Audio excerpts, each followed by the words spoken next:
give us an idea now of where things stand with the tablet. Is it still being conceptualized? Are there prototypes? Where sort of are you in the process? Well, there are prototypes, and Wei Li will talk to you about at least one of them. There is an interesting point in history for us. We had to build the laptop because nobody else was building it. Here, all we have to do is to threaten to build the tablet, and that may be enough. Because in the end, we're not hardware makers, other people are. And so there's this new regime of trying to make things that people will copy versus doing it ourselves. And Wei Li, maybe you could tell us where things stand from your point of view, and what is Marvell bringing to this program? Sure. Maybe just a quick introduction to Marvell.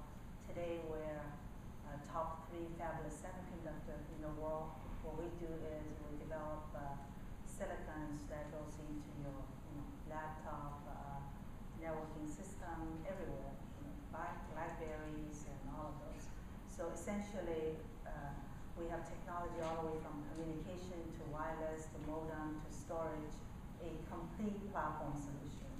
And aside from a diverse cutting-edge technology, what we are be able to do in the history of my company, 15 years, is be able to develop a very efficient silicon and a very low power. That's what we're famous for as well.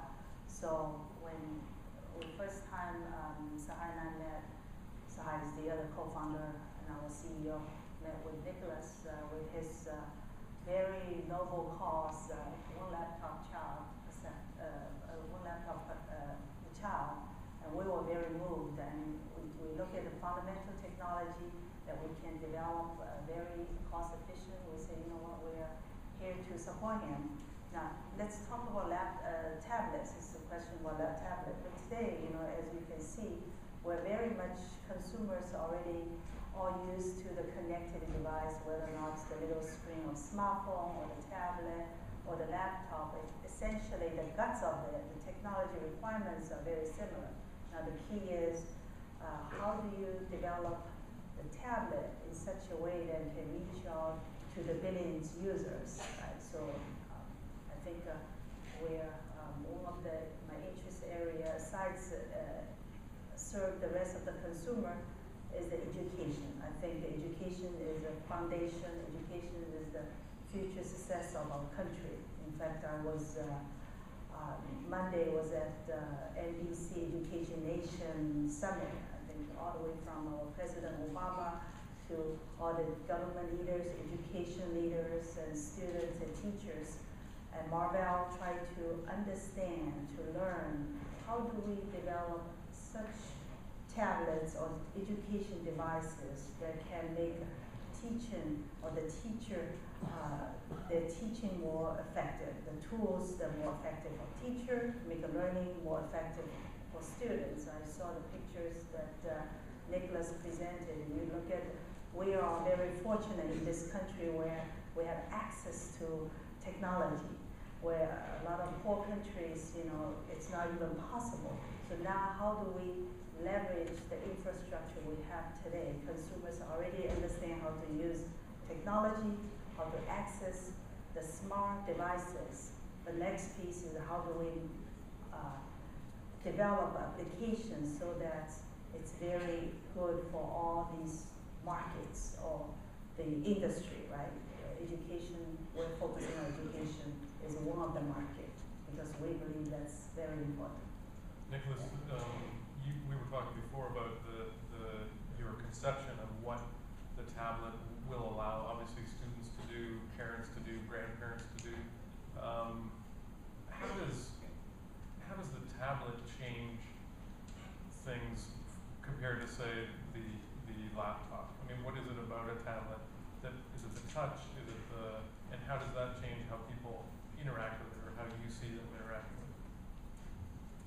Well, perhaps the biggest change with the tablet is the transparency with which you can use it. For instance, you're not suddenly, imagine a classroom where everybody has their open laptops and you have this army of backs of laptops facing you.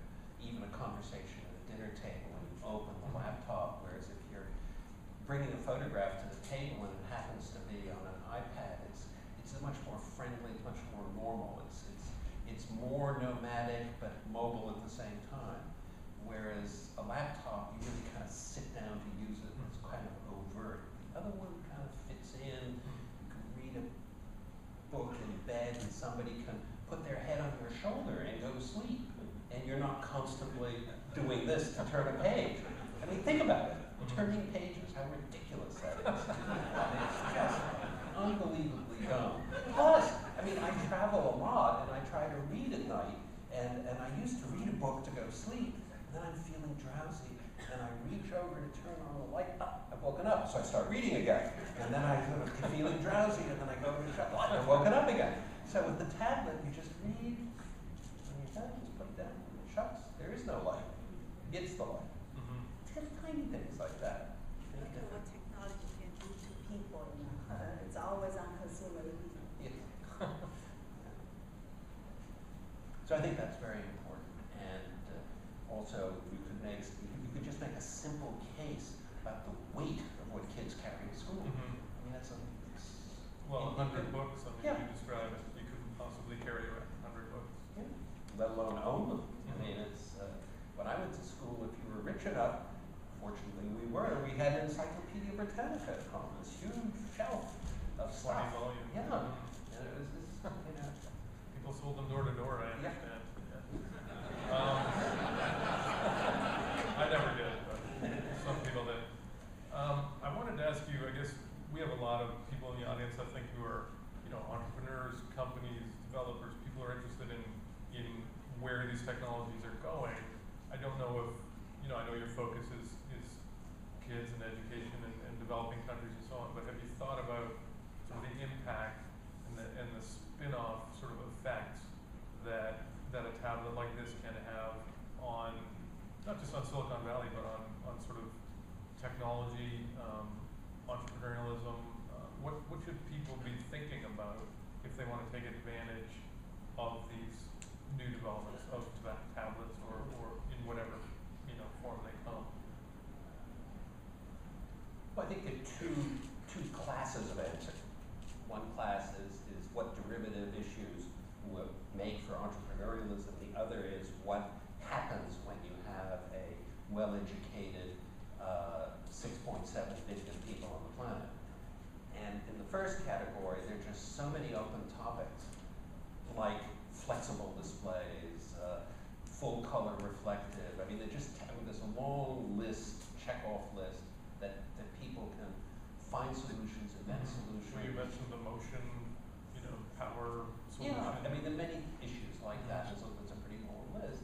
In the other area, you have an interesting consequence that comes from a level of creativity that now can happen in places where it didn't happen before.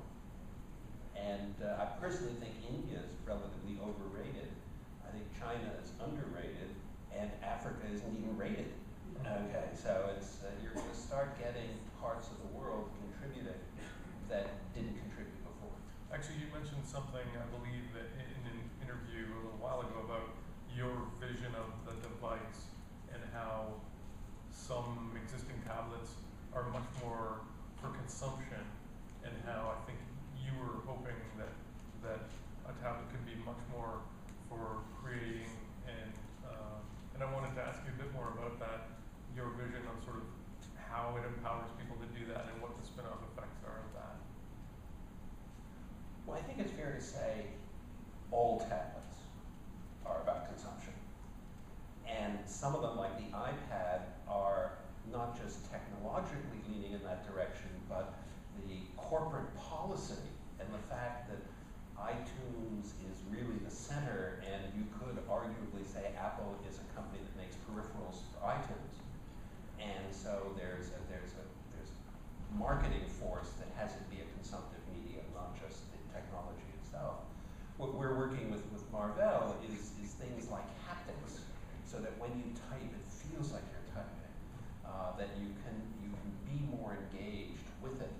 Now, you know, one of the reasons to do this at the early stage that we're doing it is because maybe young people don't need that. Maybe young people just will treat touch in ways that they don't expect it to push back. So there's some really deep issues as to how you make it a constructionist medium, but you can't just turn all of these kids into what we used to call, couch potatoes. Just because you interact, that doesn't mean you construct. So interactive isn't enough. You've got to write computer programs, make music. You have to do this in what is called constructionism, but it's about learning by doing, learning by making. It's the most profound kind. Learning by being told is only one way.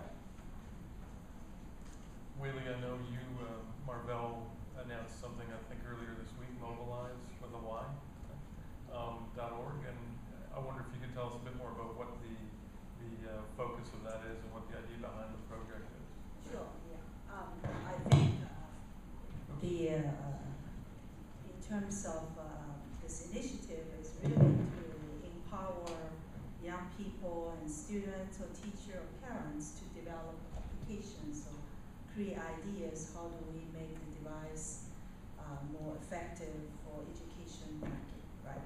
But this is just one of the example. I think the tablet itself, as I said, it's part of so-called always-on consumer lifestyle to be able to view live contents anywhere, and it could be a tablet. The tablet itself, it could be on the wall, right? It could be on your home appliance. I think there are a lot of opportunities for developers, specifically for the software field. I think there's a lot of application can be written in terms of entrepreneur side of creating company and this. I think there's huge opportunities. The key is how do you develop an ecosystem so it's very user friendly, it's seamless connect, and then speak the language that all these devices can, whether on your home or in the car or at office, it just everything works seamlessly. And so you're hoping to get more kids, I guess, early to kind of get them thinking about being entrepreneurial or being more creative, developing their own programs and so on? Absolutely. It's for multi-purpose. Like, for example, students, they understand what's best to get make the education more interesting. So if they are the one that also at the same time create application, I think it's not only a learning at the same time, but also it's the product will make more usable for education market. For teachers, same thing. Teachers like to create tools that they can make so-called education mechanism, or how do they teach the students the way like they like to do today. We can't change the teacher all of a sudden, become a consumer and work with the gadgets. They have to follow the way they teach in the class. And I give you an example. Marvell have multiple type of connected device. One is called tablet, and the other one you might heard of a product. It's the mobile server, the plug computer, right? For classroom setting, you have a tablet where teacher and students, that's how they connect, how they communicate. But the plug or the server itself is their classroom contents, where teacher can load their classroom materials, book contents, and they make sure they want to customize whatever they want to teach in the period.